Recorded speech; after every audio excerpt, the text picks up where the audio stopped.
The sun hung low in the sky, painting the horizon with strokes of orange and crimson as waves crashed against the shore. The beach was quiet that evening, with only a few scattered tourists packing up their towels and umbrellas. Among them was Daniel, a single dad in his early 30s, who had brought his little daughter Emily to watch the sunset after a long week. For him, these moments with Emily were sacred, the kind of time he wished he could bottle up and keep forever. Daniel wasn't wealthy, not even close.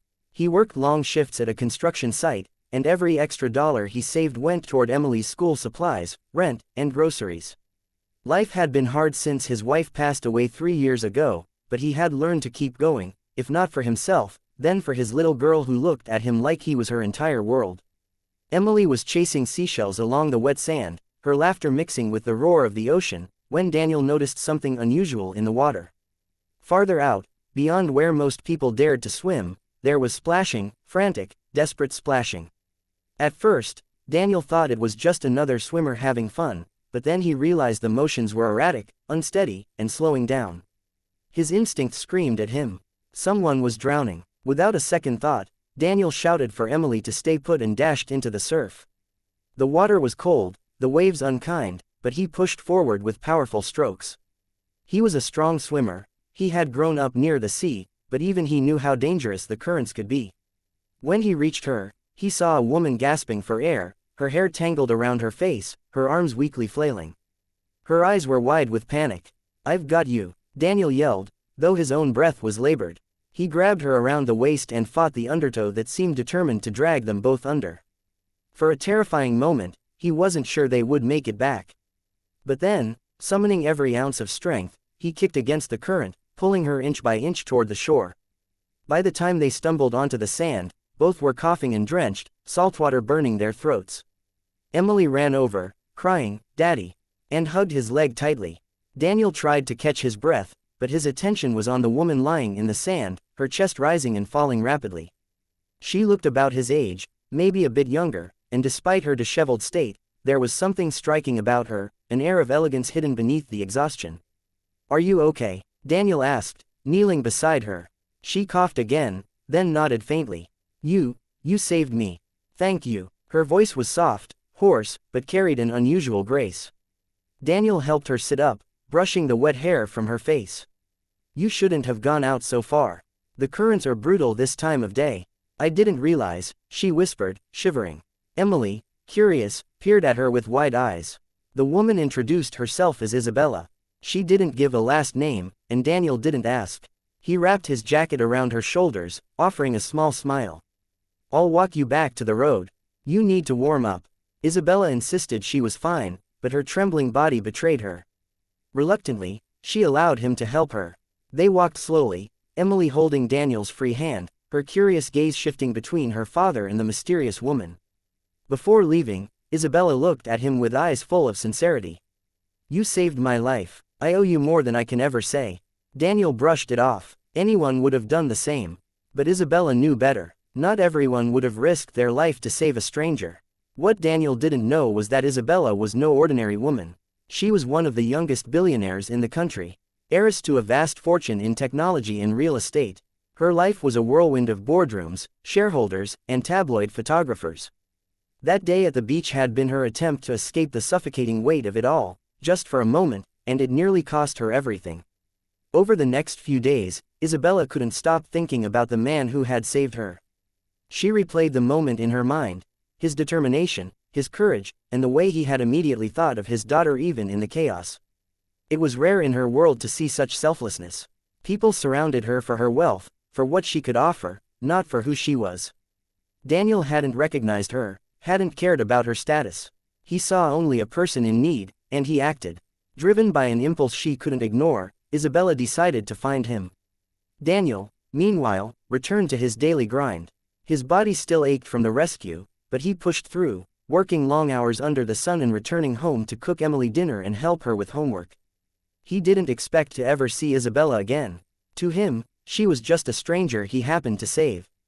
That illusion shattered one evening when a sleek black car pulled up in front of his modest apartment building. Out stepped Isabella, dressed elegantly but with a softness in her expression. Daniel froze, confused. Emily peeked from behind him, her eyes wide. Isabella, he said, stunned. She smiled gently. I told you I owed you. May I come in? Inside the tiny apartment, Isabella looked around at the humble furniture, the children's drawings taped to the walls, the worn but clean kitchen table. It was a stark contrast to her own world of luxury. She knelt to Emily's level, offering a warm smile. You must be Emily. Your daddy is a hero. Emily beamed, her shyness melting. Daddy saved you. Yes, he did, Isabella said softly, her gaze lifting to Daniel with something unspoken shimmering in her eyes. As the night went on, conversation flowed more easily. Daniel learned fragments about Isabella's life, not the billionaire part, but her love of the ocean, her struggles with loneliness, her desire to find something real beyond the walls of her wealth. She asked about his life, his work, and the challenges of raising Emily alone. Unlike others who pitied him, she listened with genuine interest. Days turned into weeks, and Isabella began visiting more often. Sometimes she'd bring little gifts for Emily, books, toys, or art supplies, though Daniel protested. You don't need to do that, he said firmly. I want to, she replied with quiet determination. Slowly, Isabella became part of their routine. She joined them on walks, helped Emily build sandcastles, and even cooked dinner once, though she admitted she wasn't great in the kitchen. Daniel found himself smiling more, laughing more, and realizing that Isabella's presence brought a light into their lives he hadn't known they needed. It wasn't until much later that Daniel learned the truth about who she was. He saw her on the cover of a magazine one morning at the corner store, Isabella Sinclair, Billionaire heiress. His heart sank. He felt betrayed, foolish, like he had been living in a dream. That evening, when Isabella came by, he confronted her. Why didn't you tell me? She looked at him, guilt in her eyes. Because I wanted you to know me, not the headlines. You're the first person who's looked at me and seen, just me. Daniel shook his head, torn between anger and the undeniable bond they had built. Your world and mine, they don't fit. But Isabella stepped closer, her voice firm yet tender. I don't care about money or status. I care about you. You saved me once, Daniel. But what you don't realize is, you keep saving me, every time I'm with you. Her words cut through his doubts, but the choice weighed heavily on him.